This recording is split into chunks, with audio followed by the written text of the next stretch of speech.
এই যে তোমায় বলছি, এত কি ভাবছো? প্রিয় মানুষটা বদলে গেছে, এখন আর আগের মতো সেরকম খোঁজ খবর নেয় না।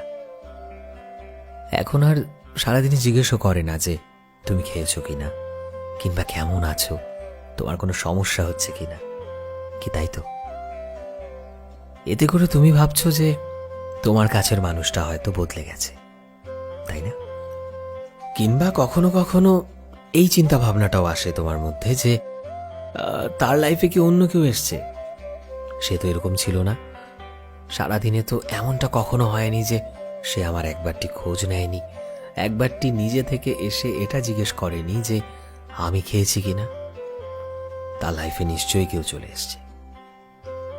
তুমি যদি এক্স্যাক্টলি এই জিনিসগুলো ফিল করে থাকো, তাহলে তোমায় বলছি ভিডিওটা শুধুমাত্র তোমার জন্য।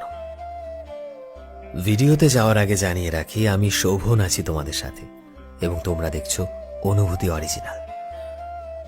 তো যেটা বলছিলাম, প্রত্যেকটা সম্পর্কের শুরুতে প্রিয় মানুষগুলো একরকমের হয়, এবং সম্পর্কের যত বয়স বাড়ে, আমাদের যত বয়স বাড়ে, আমাদের ম্যাচুরিটি যতটা বাড়তে থাকে, তখন ধীরে ধীরে সেই সম্পর্কের বাঁধনটা মজবুত হয়। কিন্তু সেই সম্পর্কে হয়তো ফ্রিকোয়েন্সিটা এক থাকে না। ফ্রিকোয়েন্সি বলতে আমি বলতে চাচ্ছি যে হয়তো আগের মতো তোমার খোঁজ নিচ্ছে না, কিংবা আগের মতো তোমরা ঘুরতেও যাচ্ছ না, আগের মতো সোনা বাবু মনা কিচ্ছু বলছে না। এটা কেন হয় জানো?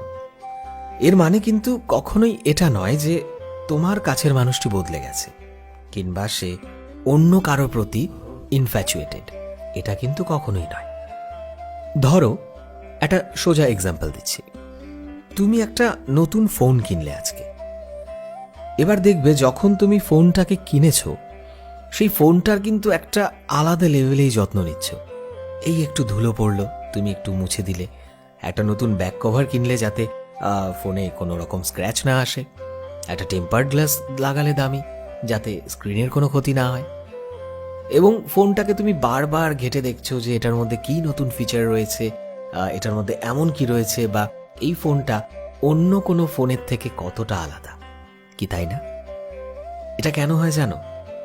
তার কারণ যখন আমরা এই নতুন জিনিসটা কিনলাম, সেই নতুন জিনিসটা তো আমরা ভালো লাগার জায়গা থেকে কিনেছি, কিংবা সেটা আমাদের স্বপ্ন, কিংবা হতে পারে সেটা আমাদের শখ, সেই জায়গা থেকে নিয়েছি। তো যখন আমাদের একটা স্বপ্ন, যখন আমাদের একটা শখ পরিপূর্ণ হয়, তখন আমরা প্রচণ্ড খুশি থাকি ভেতর থেকে, এবং সেই স্বপ্ন পূরণের যে জিনিসটা রয়েছে সেটা নিয়ে একটা আলাদা রকমেরই কিন্তু মাতামাতি থাকে আমাদের মধ্যে। কিন্তু ধীরে ধীরে যখন সেই ফোনটার বয়স বাড়তে শুরু করে, আমরা কিন্তু অতটাও ফোনটাকে ঘেটে দেখি না। তার মানে কিন্তু কখনোই এটা নয় যে সেই ফোনটার গুরুত্ব তোমার কাছে কমে গেছে। সেই ফোনটা প্রথম দিন যতটা ইম্পর্টেন্ট ছিল তোমার কাছে, আজকেও 1 বছর বা 2 বছর পরেও কিন্তু ইম্পর্টেন্স ততটাই রয়েছে। অনেককে দেখবে যে নতুন ফোন কিনলেও পুরনো ফোনটাকে বিক্রি করে না, কারণ সেটার মধ্যে একটা আলাদাই অ্যাটাচমেন্ট থাকে। এবং এটা কেন হয়? কারণ একটা সময় পর সেই ফোনের সমস্ত ফিচার্স তোমার জানা হয়ে যায়, সেই ফোনটার প্রতি তুমি ইউজ টু হয়ে যাও, এবং ফোনটাও তোমার প্রতি ইউজ টু হয়ে যায়। তাই আর তুমি সেই বিশেষ ইন্টারেস্ট দেখাও না, কিন্তু ফোনটার গুরুত্ব কিন্তু তোমার কাছে প্রথম দিনের মতোই থাকে। সে ফোনটায় যদি আঁচড় লাগে কিংবা হারিয়ে যায়, তুমি কিন্তু ব্যতিব্যস্ত হয়ে পড়ো, কি তাই তো? আমাদের সম্পর্কটাও না ঠিক সেই রকম। যখন আমরা একটা সম্পর্কে আসি, একটা সম্পর্কে আসা তো মুখের কথা নয় যে আজকে একজনকে ভালো লাগলো, আই লাভ ইউ বলে দিলাম, সম্পর্ক শুরু হয়ে গেল, এমন তো নয়। একটা প্রেম কিংবা একটা ভালোবাসা কিংবা একটা শক্তিশালী সম্পর্ক শুরু হতে অনেকটা সময় নেয়। এবং যখন সেই প্রিয় মানুষটাকে তুমি তোমার মতো করে পেয়ে যাও, তোমার মতো করে তাকে জানা হয়ে যায়, দুজনেই যখন খুব ভালোভাবে জেনে যাও যে দুজনের পছন্দ কি, দুজনের অপছন্দ কি, তখন একটা বিশ্বাস জন্মায় একে অপরের উপর। এবং তখন হয়তো তোমাদের কথাবার্তাটা একটু কম হয়, তোমাদের সম্পর্কের ফ্রিকোয়েন্সিটা একটু কমে যায়, কিন্তু তার মানে কিন্তু এটা নয় যে তুমি বা তোমার পার্টনার অন্য কারো প্রতি ইন্টারেস্টেড হয়ে পড়েছ, কিংবা সেই সম্পর্কের গুরুত্ব আর প্রথম দিনের মতো নেই, সেটা কিন্তু মোটেও নয়। আজকে যদি তোমার পার্টনারের কিছু একটা চোট লাগে, তুমি কিন্তু সমান ব্যথা পাবে। তোমার পার্টনারকে যদি তুমি অন্য কারোর সাথে কথা বলতে দেখো, তোমার কিন্তু সমান জেলাসি হবে। কিন্তু সেই প্রথম দিনের মতো সোনা বাবু মনা এসব হয়তো আজ বলছো না, কিংবা দিনে 14 বার ফোন করে জিজ্ঞেস করছো না বাবু খেয়েছো কিনা, বাবু তুমি এটা করেছো কিনা, স্নান করেছো কিনা।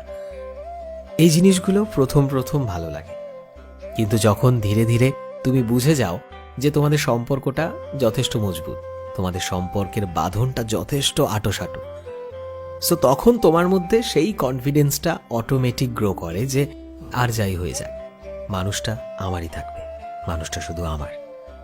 এবং যেই দিন থেকে তুমি এই বিশ্বাসটা গ্রো করতে শুরু করবে নিজের মধ্যে, সেই দিন থেকে দেখবে যে তোমার সম্পর্কে আর কোনো ঝামেলা নেই।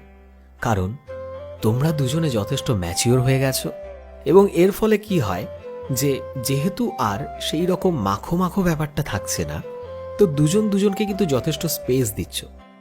এইবার এই স্পেসের পর যখন দুজনে কোথাও দেখা করছো, হয়তো এর আগে সারাদিনে 2-3 বার দেখা করতে, এখন হয়তো সপ্তাহে 1 দিন দেখা করো, কিন্তু সেই দেখা করাটার মধ্যে কিন্তু একটা আলাদা রকম এক্সাইটমেন্ট থাকে, এবং সেই দেখা করাটার মধ্যে একটা আলাদা ভালোবাসা জন্মায়। কি ঠিক বললাম তো? তাই তোমার সম্পর্কেও যদি এখন এই রকম ফেজ চলতে থাকে যে তোমার কাছের মানুষটি আর আগের মতো তোমাকে খোঁজ নিচ্ছে না, তাহলে বুঝে যাও যে না, সব কিছু নেগেটিভ হয় না।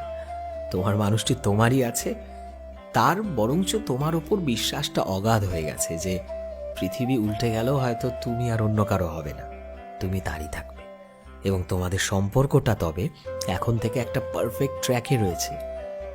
কারণ আই লাভ ইউ বলা, সোনা বাবু মনা ইত্যাদি বলা, এই সমস্ত প্যাম্পারিং করার তো সারা জীবন সময় পড়ে রয়েছে, তাই না?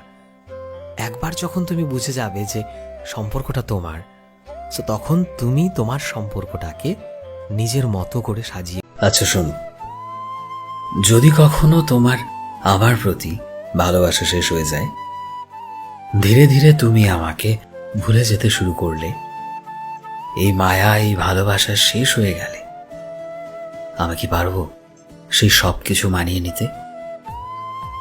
তোমার প্রতি আমার যে অধিকার, তা শেষ হয়ে যাবে চিরতরের জন্য। তবে সত্যি বলতে, আমি তোমায় কখনোই ভুলতে পারবো না। লুকিয়ে গোপনে নীরবে মনের কোনো এক কোণে থেকে তোমায় ভালোবেসে যাও, আজন্মকাল, অনন্তকাল জুড়ে।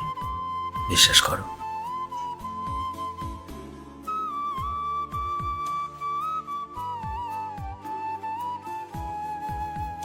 আমিও চেয়েছিলাম আমার একটা শখের মানুষ হোক, আমায় কষ্ট পেতে দেখে কারোর মনে খুব বেশি ব্যথা হোক, আমাকে একটু দেখার জন্য কেউ একটু বেশি ছটফট করুক, আমাকে নিজের কাছে জড়িয়ে ধরে রাখার জন্য কেউ খুব বেশি চেষ্টা করুক, আমাকে সামলে রাখুক, আমাকে যত্ন করুক, ভালোবাসুক।